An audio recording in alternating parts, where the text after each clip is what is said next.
would say some of the biggest challenges that meeting planners face when working with suppliers would be the fact that they have relationships with these suppliers. And over the years, they built these trusted relationships, and establishing new relationships must be a little bit more difficult, especially for planners that work in the corporate world, where the companies are used to, their regular suppliers, and they have that trusted relationship, as well as they know what they're getting for the amount that they're paying for.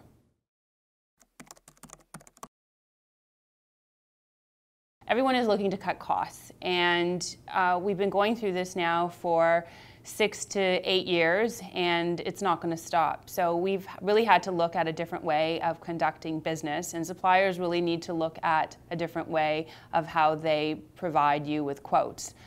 It looks like they just need to get more creative, and we need to make sure that we provide them with the information that they need.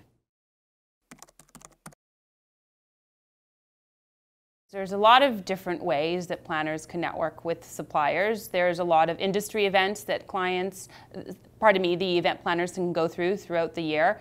There's MPI, there's CANCEP, there's ISIS, there's a variety of different events. Different venues put on different networking events for them to come and see their space. This is a great opportunity to also network with the suppliers at these venues.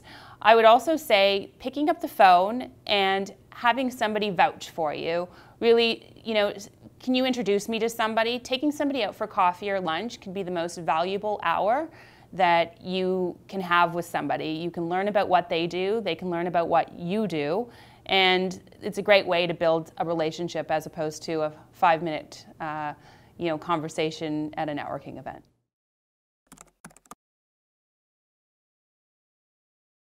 Being honest in this industry is a key. You have a relationship that you need to maintain with people, and as soon as you break that relationship, you break that trust, they're not going to want to help you out when you need to be helped.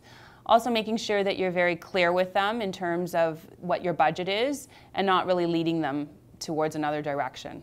I think it's important to keep dialogue with the suppliers in various different ways to make sure, for example, when they need to get paid by the client, making sure that they're getting paid on time, and also making sure that they're being treated properly by your clients. I think this way that they're going to respect you and see that you are thinking of them. When they're working a 15-hour shift, ask the client to make sure that they get a meal in that 15-hour shift.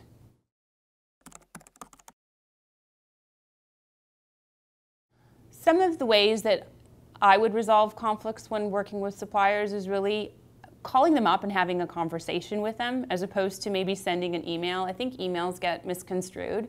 I think a voice on the other end explaining where you're coming from, what the situation is, what the client is looking for, and giving them a couple of different options and how you would like to resolve the conflict.